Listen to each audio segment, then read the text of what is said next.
Hola, mi nombre es Lourdes Bellot y voy a presentar el tema 7, la función docente. Dentro de este tema veremos el subtema, la gestión y planificación docente. Punto 1. La gestión docente universitaria. Las funciones de la universidad. Las principales funciones que se le adjudican a las universidades son: investigación. La investigación científica dentro de las universidades se entiende como una contribución al desarrollo académico y disciplinario, así como también a la sociedad en sus ámbitos públicos y privados. Extensión, vinculación con el medio y proyección social. Como vimos en uno de nuestros temas, los resultados de la vida universitaria deben impactar en su entorno y la sociedad que la rodea. Docencia. Se traduce en la labor de enseñar y se constituye como uno de los principios fundamentales de las universidades, donde el peso recae en los docentes y su responsabilidad de crear profesionales para el futuro. Gestión, docencia y planificación. Entendemos por gestión, según el diccionario de la Real Academia de la Lengua, la acción y efecto de gestionar, la acción y efecto de administrar. Docente, el que enseña, o perteneciente o relativo a la enseñanza, y docencia como práctica y ejercicio del docente. En este caso podemos pensar que la gestión docente es aquella acción de administrar y gestionar la docencia. Es un proceso que trata de promover el aprendizaje de los estudiantes, los docentes y la comunidad educativa en general, a través de un modelo educativo y unas acciones específicas, con el fin de formarles de manera íntegra para formar parte de una sociedad. Planificación docente. De acuerdo con la importancia de la labor docente dentro de las universidades, la planificación de esta se convierte en una herramienta que el gestor universitario debe considerar como clave en su gestión. La selección y contratación, la planificación de las horas de clase, la preparación de estas y sobre todo la formación pedagógica del profesorado deben garantizar la calidad de la educación en las universidades. La educación y el aprendizaje en el siglo XXI. La universidad es uno de los agentes más importantes de la sociedad del siglo XXI, no solo de este momento, sino de sus inicios, considerada como un referente social. El modelo actual, marcado por un cambio social en todos los sectores y sobre todo por el desarrollo y avance de nuevas tecnologías, hace necesaria la revisión del papel que jugarán las universidades del futuro, no solamente con el fin de adaptarse a estos cambios, sino como promotora de los mismos y su reflejo en la sociedad. En este caso, no se trata de un nuevo comienzo, sino de adaptar lo que ya existe para tener una universidad acorde a los nuevos tiempos. De este modo, las instituciones de educación superior deberán incorporar nuevos métodos de enseñanza, tales como la educación online, el social learning, el video learning, la gamificación y las TICs, a los tradicionales métodos de enseñanza. Algunos de estos nuevos conceptos los veremos en los subtemas 2 y 3 de esta unidad. Pero, por otro lado, es importante que las universidades se planteen rediseñar lo ya existente y, por ende, redefinir lo que es enseñar, entendiéndolo como el traspaso de conocimientos a través de una formación que promueva el pensamiento crítico y la autonomía del pensamiento. Es aquí donde juegan un papel importante las humanidades, en donde el profesor no debe permanecer pasivo ante esta realidad. Esta idea se concretará mediante el siguiente ejemplo. Caso concreto, Core Curriculum de la Facultad de Artes Liberales en la Universidad Adolfo Ibáñez en Santiago de Chile.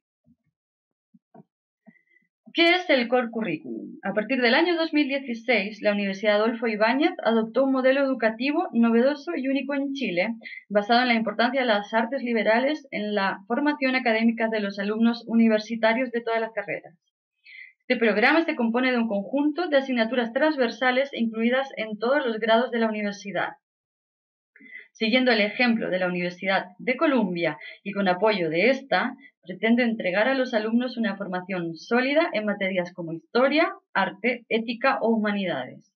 De este modo, todos los estudiantes de la UAI desarrollan una experiencia de aprendizaje común centrada en un ejercicio de discusión, reflexión, diálogo crítico y debate, cultivando una capacidad intelectual y creativa que los estudiantes emplean mucho después de la universidad en la búsqueda y el cumplimiento de vidas significativas.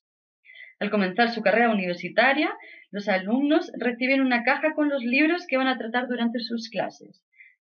Previamente al desarrollo de estas, los docentes han realizado cursos sobre cómo abordarlas, siguiendo una metodología para la lectura crítica de estos textos, llevándolos a otros campos, además de la propia lectura y literatura, cruzando todas las disciplinas que se pueden realizar desde la historia, la filosofía y la ética, lo que se convierte también en una educación interdisciplinaria. Además de estas clases preparatorias, los docentes se combinan con la asistencia a clases presenciales en la Universidad de Columbia, hecho que permite importar este modelo educativo. Las clases del Core Curriculum siguen una metodología muy distinta a la tradicional. Aquí los cursos tienen un máximo de 23 alumnos, todos sentados en torno a una mesa. Las clases se desarrollan en base a preguntas y a discusiones y por lo mismo el desarrollo de pensamiento crítico es de suma importancia. Como profesor, me interesa que los estudiantes se enfrenten a distintas visiones sobre un determinado problema y que sean capaces de comprenderlo a través de una reflexión rigurosa y plural. La malla académica del Core Curriculum tiene una duración de 3 años, que se dividen en 6 semestres y 6 asignaturas. 2 de ellas tienen carácter anual, civilización contemporánea y literatura y humanidades. Y el resto, escritura argumentativa, ética, ciencias y arte y humanidades, tienen una duración semestral. Civilización contemporánea se imparte a los alumnos de primer año de todas las carreras y se desarrolla a partir del estudio y discusión de 22 textos de ética y filosofía política que han marcado la historia del pensamiento occidental. A partir de la lectura de autores como Platón, San Agustín, Rousseau o Nietzsche, los estudiantes verán enfrentados a preguntas fundamentales de la experiencia humana. Interrogantes que no deberían estar en la periferia, sino en el centro de la actividad académica. Al responderlas o al intentar hacerlo, es posible construir un marco que le dé un sentido más amplio a la especialización que cada estudiante elige al momento de ingresar a una carrera, contribuyendo así al logro de un objetivo central de la formación en artes liberales: promover una comprensión integral de la realidad en la que estamos insertos. Formar profesionales que desde su disciplina particular sean capaces de entender la sociedad actual y participar activamente en ella. El curso Escritura Argumentativa tiene como finalidad entregar a los estudiantes herramientas que les permitan expresar de manera clara y precisa sus ideas en un texto escrito. La metodología consiste en aprender a escribir escribiendo. En literatura y humanidades, los alumnos continuarán el camino trazado por Civilización Contemporánea mediante la lectura de un conjunto de obras literarias que ocupan un lugar central en la historia cultural de Occidente. El curso de Ciencias proporciona una narrativa del universo y nuestro lugar en él. Entender la lógica del método científico permite reconocer la importancia de distinguir entre hechos, conocimiento válido, y creencias, idea preconcebida sin evidencia que la apoye. A través del curso de Arte y Humanidades permitirá a los alumnos desarrollar y potenciar ciertas habilidades que requieren de un esfuerzo importante por dejar de lado lo que se conoce sobre obras importantes de la historia y permitirse, mediante la sola observación y posterior análisis, extraer información relevante de la misma. En el curso de Ética, los alumnos tendrán la oportunidad de profundizar en un asunto que ha sido crucial a lo largo de la formación core: el ámbito moral del ser humano. En esta asignatura se hará desde el punto de vista de la relación del ser humano con los fenómenos que componen la totalidad de su existencia.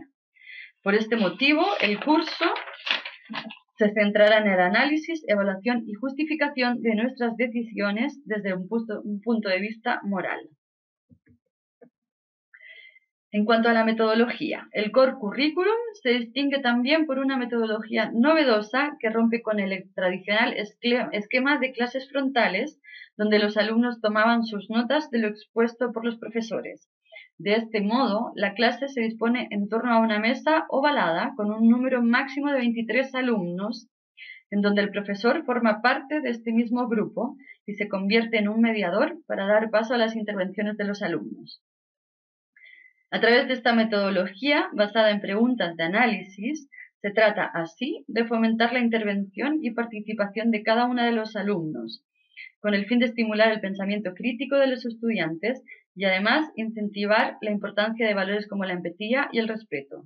Por lo tanto, y como conclusión, el Core Curriculum se inserta en el ámbito nacional chileno como un modelo educativo que pretende alcanzar la madurez intelectual a través del estudio y reflexión sobre las grandes cuestiones de la existencia humana, dotar a los alumnos de capacidad para el razonamiento crítico y la argumentación, capacidad de comunicación y diálogo, capacidad de análisis y síntesis de la documentación compleja, desarrollar una actividad de respeto de la libertad y aprecio de la diversidad, respeto de los derechos fundamentales y de igualdad entre hombres y mujeres, y desarrollar un compromiso ético con los valores propios de una cultura de la paz y de valores democráticos. En la actualidad, el proceso educativo implica un cambio de paradigmas frente a la manera de cómo los estudiantes en una sociedad del conocimiento aprenden, y al mismo tiempo empieza esto a determinar la manera como el docente debe enseñar. Mi nombre es Gerson Tovar y abordaré la temática de las TIC en la docencia universitaria con 3 subtemas. Las TIC en la educación, una mirada a nivel global internacional, consideraciones pedagógicas para el uso de las TIC en estudios universitarios y el rol del docente en un entorno virtual de aprendizaje. Capítulo 1. Visión a nivel global de las TICs. A nivel global, la primera política en favor de la integración de las TIC al desarrollo se plasmó en los Objetivos de Desarrollo del Milenio, según se describe en la Meta 8.f, que establece que, en cooperación con el sector privado, se debe de dar acceso a los beneficios de las nuevas tecnologías, especialmente de la información y comunicación, según la ONU en el año 2000. También a nivel global, la Cumbre Mundial sobre la Sociedad de la Información, celebrada en el año 2003 y 2005, concretó un claro compromiso de los gobiernos en torno a fomentar el logro de una sociedad de la información de naturaleza inclusiva. La Meta 2, utilizar las TIC para conectar las escuelas primarias y secundarias como condición previa de la Meta 7, adaptar las TIC a todos los programas de la enseñanza primaria y secundaria, teniendo en cuenta las circunstancias de cada país.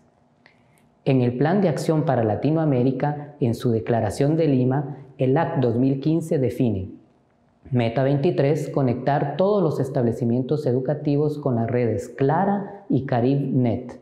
Meta 24, asegurar que todos los profesores y equipo directivo haya sido formado en TICs. Y Meta 25, fomentar el desarrollo de aplicaciones interactivas para la educación. En Guatemala se trabaja en la red RAGI, Red Avanzada Guatemalteca para Investigación y la Educación, conectada a la red Clara y administrada por la Internet Society y SOC Capítulo Guatemala. A continuación, quiero presentar algunos indicadores que han sido obtenidos producto de la 4ª investigación sobre el uso de tecnología en la educación, desarrollada en el año 2018 con la participación de 5.977 docentes de España y Latinoamérica, realizada por la Universidad Rey Juan Carlos de España y el equipo Blink Learning, empresa de desarrollo de soluciones tecnológicas para la educación. En esta primera diapositiva podemos observar que un 44% de los docentes utilizan a diario las TIC y un 37% al menos 2 veces a la semana. Asimismo, un 62% de los docentes utilizan la computadora portátil como medio de mayor uso y un 42% ha iniciado el aprovechamiento de los teléfonos celulares en el aula. Por otra parte, podemos observar en el siguiente gráfico que uno de los mayores retos que deben afrontar los docentes es el problema de la conectividad. Un 58% opina ello y un 47% de los docentes manifiestan que los estudiantes no tienen acceso a los dispositivos. Sumado a esto, un 44% de los mismos atribuyen como problema para introducir TICs al aula la misma formación del docente en aspectos tecnológicos. Capítulo 2. Consideraciones pedagógicas del uso de las TICs. El constructivismo en pedagogía se aplica como concepto didáctico en la enseñanza orientado a la acción. Se fundamenta en los estudios de Jean Piaget y Lev Vygotsky y postula la necesidad de dar al estudiante las herramientas necesarias para generar sus propios procedimientos para resolver una problemática. Esto implica que sus ideas pueden verse modificadas y con ello sigue aprendiendo. La construcción del conocimiento mediado por la tecnología es lo que se conoce como tecnoconstructivismo. La educación asistida por tecnología parte inicialmente de la asistida por radio, en la cual se puede encontrar tanto programas radiales como aquellos procedimientos offline desarrollados en cassette de cinta o discos compactos. En Guatemala existe el Instituto Guatemalteco de Educación Radiofónica, el cual gradúa a muchas personas apoyados en libros diseñados para recibir clases a distancia por radio. La educación asistida por televisión, a través de animaciones, simulaciones y dramatizaciones, es la que incluye teledifusiones y tecnologías de video offline como videocassette o DVDs. La educación asistida por computadora nace en la década de los 70 y su enfoque se basa en aprendizaje programado con el uso de software. La educación asistida por el Internet se ha definido como un método interactivo de enseñanza que utiliza el Internet para entregar materiales didácticos a través de una computadora o cualquier dispositivo conectado a la red informática mundial. El último nivel de aprendizaje asistido por tecnología se espera sea la realidad virtual. La Organización Económica para la Cooperación y el Desarrollo manifiesta que en el siglo XXI es indispensable saber utilizar tecnologías para que los estudiantes se apropien de ellas y puedan participar activamente en la sociedad e insertarse en el mercado laboral. La pregunta es, ¿cómo pedagógicamente pueden aportar las TIC al desarrollo de una educación relevante que considere las competencias fundamentales para la vida que plantea UNESCO? Aprender a conocer. Los docentes deben guiar sobre cómo usar las TIC como medio de información, de acceso al conocimiento y a la revisión y selección de fuentes diversas como posibilidad de conocer un mundo global. Aprender a ser. El docente debe fortalecer el uso ético de las TIC como medio de expresión de generación de la propia palabra, enfatizando el respeto y la educación para la paz. Aprender a hacer. La contribución principal de las TIC debe ser la construcción de soluciones y resolución de problemas. Las TIC deben desarrollar la creatividad.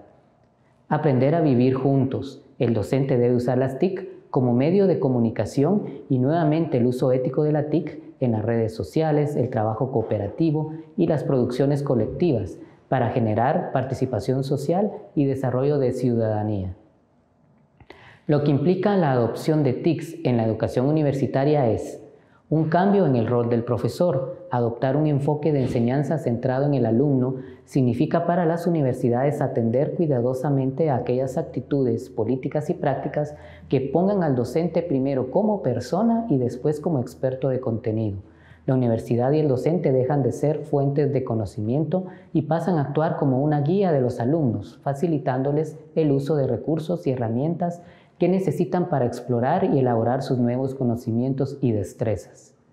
Un cambio en el rol del alumno se refiere a la flexibilidad del estudiante para pasar de ser un alumno presencial a serlo a distancia, a la vez que pueda utilizar de forma autónoma una variedad de materiales distintos. En Guatemala y en varios países de Latinoamérica, este es el mayor reto porque los jóvenes, en su mayoría nativos digitales, no han aprendido sobre estrategias de autoeficacia y metacognición para poder ser totalmente autónomos.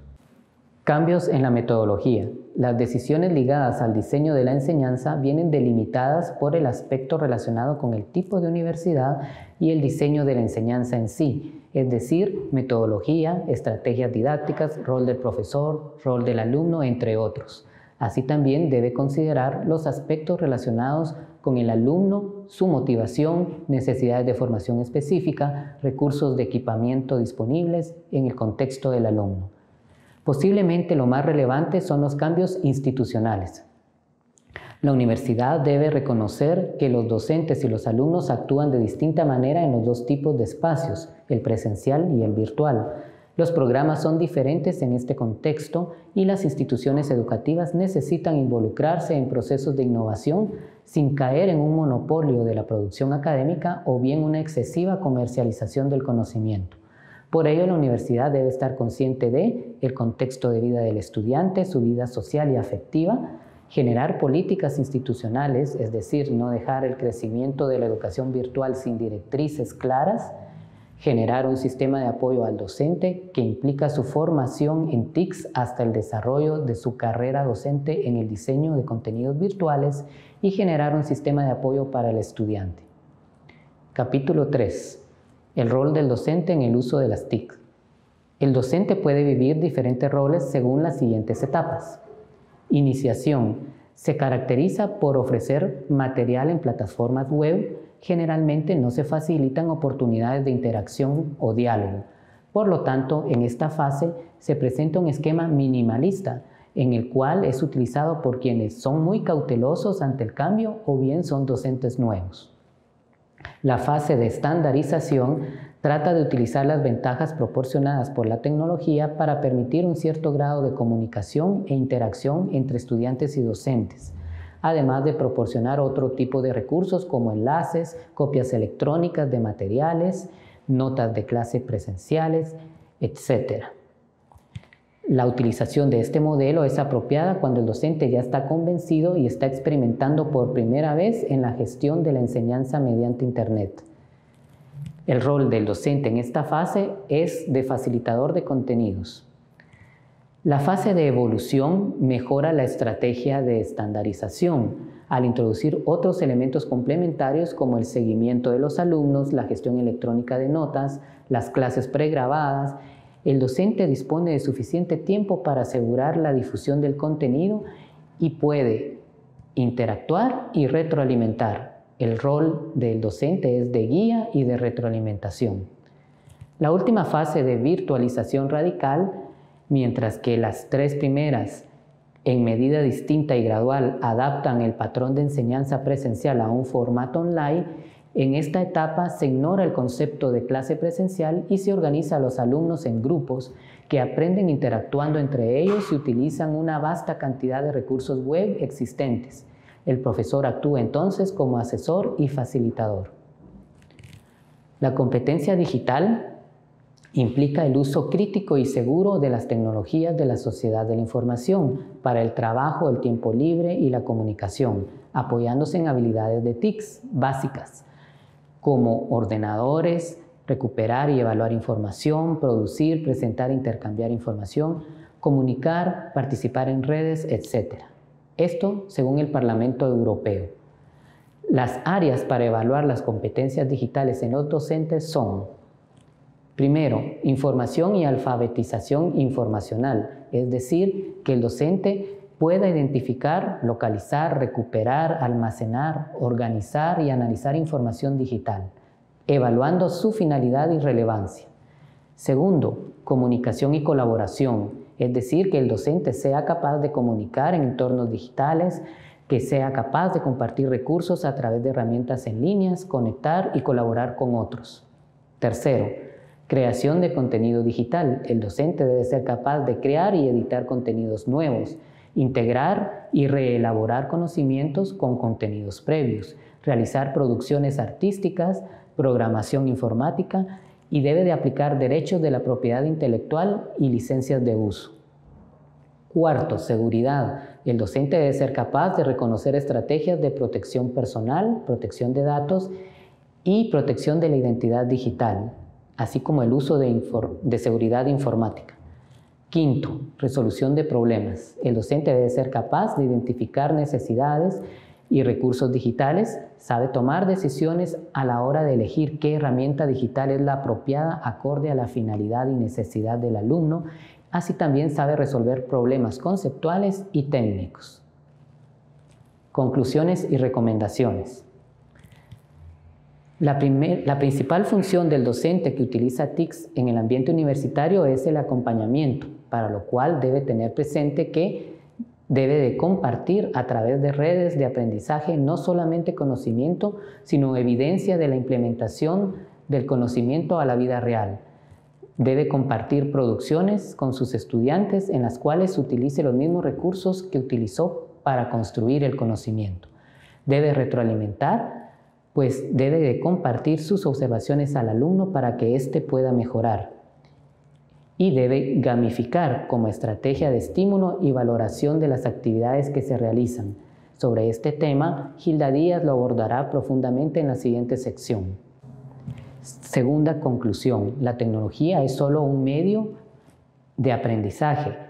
Los valores éticos y emocionales se forman a través de las estrategias de enseñanza-aprendizaje. Tercero, el docente presencial actúa diferente al docente virtual, igualmente que el estudiante. Por ello, la evaluación docente de un tutor virtual debe enfocarse en sus competencias digitales. Es por ello que en el trabajo de investigación anexo a este video se presenta una propuesta de evaluación docente para tutores virtuales. Hola, mi nombre es Gilda Elizabeth Díaz y voy a compartir con ustedes algunas ideas relacionadas con la gamificación en el aula universitaria. Una metodología innovadora que utiliza los elementos del diseño de videojuegos para generar procesos de aprendizaje significativo y autónomo, apoyados en el uso de las TICs y cuyos principios de aplicación consideran la importancia de la motivación. Otorgan el protagonismo al estudiante, brindándole un rol activo en el proceso y al docente la función fundamental de facilitar y guiar el aprendizaje a través del diseño de actividades o proyectos de gamificación. En esta sección se tratará la metodología innovadora de la gamificación partiendo de su definición, las características de un proceso gamificado, los ámbitos de aplicación de esta estrategia, particularmente en el aula universitaria. Capítulo 1. Gamificación. Aspectos fundamentales. La gamificación es una herramienta dirigida al logro de objetivos, la modificación de comportamientos, creación de valores, desarrollo de destrezas y habilidades que hace uso de los elementos asociados al juego en ambientes que no son de juego. Para ello hace uso de la tecnología como una forma de automatizar algunos procesos como la obtención de puntos, las tablas de clasificación, los sistemas de retroalimentación y los cambios de nivel, entre otros. Específicamente se basa en los elementos del diseño de videojuegos que son las dinámicas, las mecánicas y los componentes del juego. El primer elemento, las dinámicas, se refiere a las necesidades que se desean satisfacer y que propician la motivación al participar en una actividad. Comprende las limitaciones o restricciones del juego, las emociones, la narración del guión, la progresión que se establece en la actividad, el estatus y las relaciones entre los participantes. Las mecánicas constituyen los procesos que conducen al desarrollo del juego. Comprenden las reglas, los retos y las recompensas que generan el deseo y compromiso por continuar. Los retos se dirigen a la introducción de los participantes en la mecánica del juego. Deben ser planteados de manera equilibrada, dado que si se plantean retos muy fáciles, los participantes pueden aburrirse rápidamente y si los retos parecen inalcanzables, pueden conducir a la frustración. En ambos casos se puede llegar al abandono de la actividad. Como parte de las reglas se establecen las oportunidades, la competición y la colaboración, que se refieren fundamentalmente a la forma en que deben comportarse los participantes. Considera aspectos como los turnos de participación, la forma en que pueden interactuar, así como el otorgamiento de puntos y la definición de niveles que conlleva a la clasificación de los participantes. Las recompensas, retroalimentación o feedback constituyen un elemento muy importante en la gamificación. Estas pueden estar asociadas a la obtención de puntos, la habilitación de rutas para subir de nivel y la obtención de habilidades que pueden ser utilizadas para superar otro reto. Con ellas, los participantes se sienten reconocidos, lo que aumenta su motivación para seguir avanzando. Los componentes son los elementos concretos para implementar las dinámicas y las mecánicas del juego. Tenemos entre ellos los avatares, insignias, puntos, logros, niveles, desbloqueo y tablas de clasificación. Otro elemento importante a considerar son los tipos de jugadores. En el desarrollo de actividades lúdicas y el diseño de videojuegos se han realizado estudios para poder identificar los diferentes intereses y motivaciones de los jugadores. Esto ha permitido que se les clasifique básicamente en 4 grupos: triunfadores o asesinos, socializadores, ambiciosos y exploradores. Conocer los intereses de los participantes de una actividad gamificada e identificar a qué tipo de jugadores pertenecen permitirá organizar e implementar actividades más atractivas para ellos, generando un mayor involucramiento y compromiso por su desarrollo, lo que permitirá el éxito de la actividad y, por consecuencia, el logro de los objetivos propuestos. Tipos de gamificación. Existen diferentes tipos de actividades de gamificación. En este aspecto, lo más importante es tener en cuenta el objetivo que se quiere alcanzar y los usuarios con quienes se utilizará la herramienta. Esto para seleccionar o diseñar el tipo de gamificación más pertinente que permita el desarrollo de las competencias previstas. Capítulo 2. Ámbitos de aplicación de la gamificación.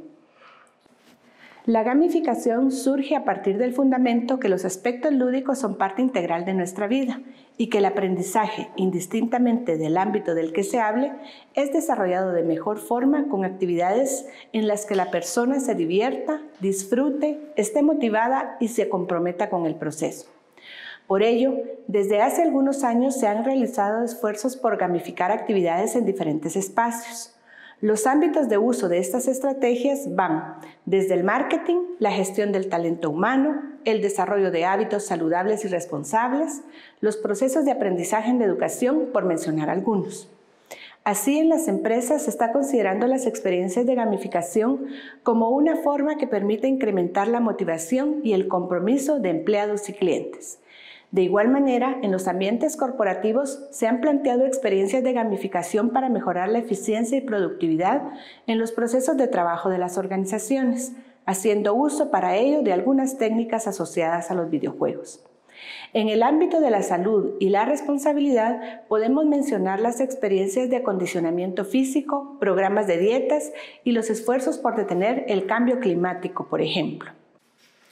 Gamificación en educación. En el contexto educativo se entiende por gamificación el uso y aplicación de elementos de principios del juego como una estrategia para promover el aprendizaje significativo y autónomo de los estudiantes.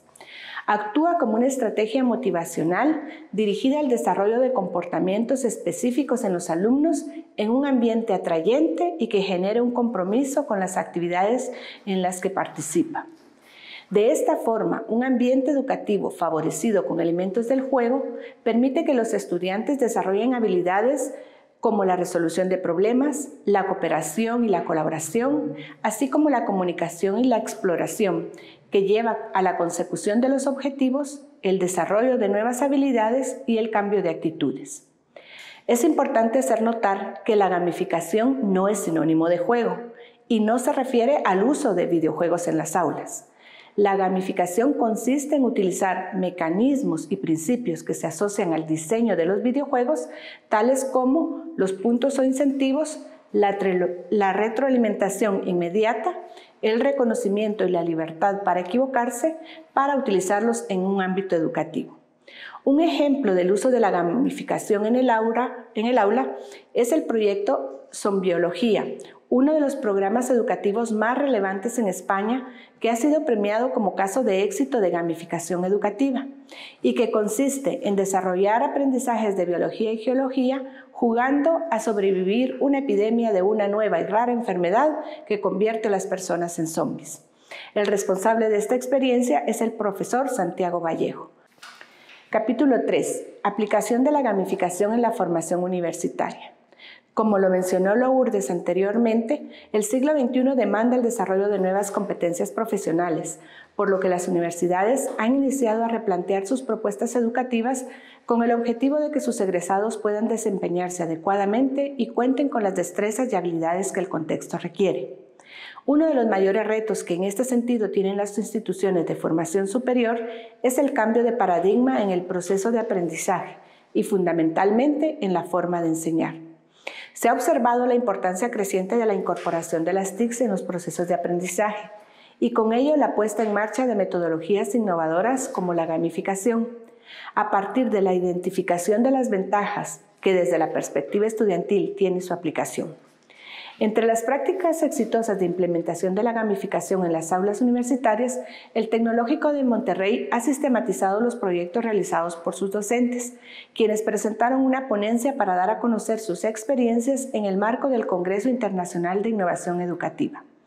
A partir de dicha experiencia, han diseñado un curso taller de gamificación para compartir sus aprendizajes con otros profesores de su institución. De igual manera, se han generado estudios dirigidos a la descripción de experiencias, el análisis y los resultados de la implementación de actividades gamificadas, como los realizados en universidades de Colombia y España, cuyas conclusiones refieren resultados positivos como mejora en la competencia digital de los estudiantes, el incremento en la motivación y el nivel de satisfacción, una interacción positiva entre el profesor y estudiantes, así como el fortalecimiento de competencias genéricas fundamentales. Seguidamente se da a conocer la experiencia La Senda del Maestro, realizada por la profesora Cristina Martínez García, quien desarrolló un proyecto en la asignatura Sociología de la Educación con estudiantes de primer año de Magisterio de Primaria y Magisterio Infantil. La profesora inspiró su diseño de gamificación en el sistema de Boy Scout y en los videojuegos clásicos, en los cuales los jugadores acumulan logros para poder finalizar un nivel. Durante su curso se trabajaron 3 niveles en la asignatura: neófito, aprendiz y aprendiz de primera clase, para que al avanzar en la carrera los estudiantes puedan continuar y alcanzar otros niveles hasta llegar a ser maestros o grandes maestros cuando la finalicen. Aspectos a tomar en cuenta para diseñar un ambiente gamificado. Luego de observar los beneficios que aporta el aprendizaje y el uso de la gamificación, es importante retomar los aspectos que orientan el diseño. Primero, los estudiantes como centro del proceso. Para desarrollar un proyecto de gamificación, se debe tomar en cuenta a los usuarios, lo que en el ámbito educativo constituye poner en el centro del proceso de aprendizaje a los estudiantes. Considerar las competencias y habilidades que poseen para que la experiencia les resulte motivadora, les aporte significado y les permita desarrollar procesos de autorregulación y metacognición. El rol del profesor. El rol fundamental del profesor radica en el diseño de la estrategia de gamificación y el proceso de retroalimentación permanente. Lo primordial es plantear una actividad divertida que integre los elementos del juego y reúna actividades interesantes y retadoras para los estudiantes. La evaluación. La evaluación de los aprendizajes en un ambiente gamificado está ligada al proceso de retroalimentación que se establece en el juego. Los indicadores de logros se ven descritos en las habilidades y destrezas que deben poseer los estudiantes para resolver los problemas o las tareas específicas que se plantean para poder cambiar de nivel. Estas deben estar presentadas de manera natural para mantener la atención y motivación de los estudiantes. El líder académico es el responsable de propiciar el desarrollo de metodologías innovadoras en el caso de la implementación de proyectos de gamificación. Su función principal es la de generar procesos de colaboración y cooperación con los docentes, favorecer procesos de formación y capacitación, motivar a los docentes para generar proyectos que integren esta metodología en sus aulas y consolidar un equipo de expertos que apoyen las iniciativas. Los proyectos de gamificación. Para diseñar un proyecto de gamificación es importante considerar, entre otros, los aspectos siguientes. Propiciar principalmente la diversión, partir de un diseño que atraiga a los participantes y que considere fundamentalmente la curva de aprendizaje. Favorecer la autonomía, permitiendo a los usuarios la posibilidad de tomar decisiones, por ejemplo, la elección de rutas, avatares, estrategias, entre otras. Mantener una progresión en cuanto al desarrollo de las competencias y haciendo uso de metas inmediatas o pequeños logros. Generar la participación manteniendo el interés y la motivación por medio de los incentivos, recompensas o reconocimientos. Desarrollar un feedback de manera constante y periódica que permita recompensar el trabajo bien hecho, estimular los nuevos intentos y motivar hacia el avance a metas más complejas. Incluir factores sorpresa que permitan mantener el interés y disminuir el riesgo de abandono de la actividad. Promover las interacciones entre jugadores, la creación de comunidades y la sana competición. Finalmente, no se debe olvidar que el éxito de un buen juego es siempre la narración, la historia por contar, Por ello, la narración es un aspecto al que se le debe poner especial atención. Una narración que invite la participación y que despierte el interés. Etapas para aplicar la gamificación en el aula. Para implementar un proyecto de gamificación es necesario efectuar las fases siguientes. 1. Definir claramente el objetivo o propósito que se quiere lograr. ¿Qué cambios en el comportamiento, qué aprendizajes, qué destrezas y habilidades vamos a desarrollar? 2. Definir el grupo de jugadores, clasificarlos de acuerdo a las habilidades, identificar el tipo de jugadores. 3. Elaborar la narrativa y ambientar la actividad, desarrollando la historia vinculada a una unidad o curso o una actividad específica. 4. Identificar las mecánicas del juego, determinar los retos, identificar cuáles serán las recompensas, los niveles y la progresión. 5. Establecer las normas que permitan en los alumnos una sana competición y participación. 6. Permitir a los estudiantes la creación de su avatar. Y 7. Proporcionar el feedback para corregir los errores. Algunas reflexiones a manera de conclusión y recomendaciones. La gamificación es una metodología innovadora que ha cobrado impulso en el ambiente educativo, al reconocer la importancia de las características que poseen los juegos de video que logran atraer y mantener la motivación en los estudiantes. Aun cuando ya se cuenta con estudios relacionados con este tema, es importante profundizar en el análisis de los procesos educativos que utilizan esta metodología. Esto para establecer mayores posibilidades en el desarrollo de competencias y habilidades en los estudiantes. Considerar el aula como un laboratorio que permite la experimentación de nuevas y mejores alternativas para lograr los aprendizajes en los estudiantes es una tarea fundamental de la labor docente, por lo que conocer las experiencias exitosas del uso de estas metodologías y la aplicación de las nuevas tecnologías de la información y comunicación es fundamental para impulsar procesos de cambio en la formación de los futuros profesionales. Desde las ventajas que ofrece la gamificación para el desarrollo de aprendizajes significativos, se considera importante la integración de un equipo multidisciplinario que se convierta en el equipo de expertos en este tema para impulsar e incorporar la gamificación en las aulas de la universidad. Así, también es importante desarrollar procesos de formación de los docentes para que se sumen a la implementación de nuevas metodologías en el aula universitaria. Muchas gracias.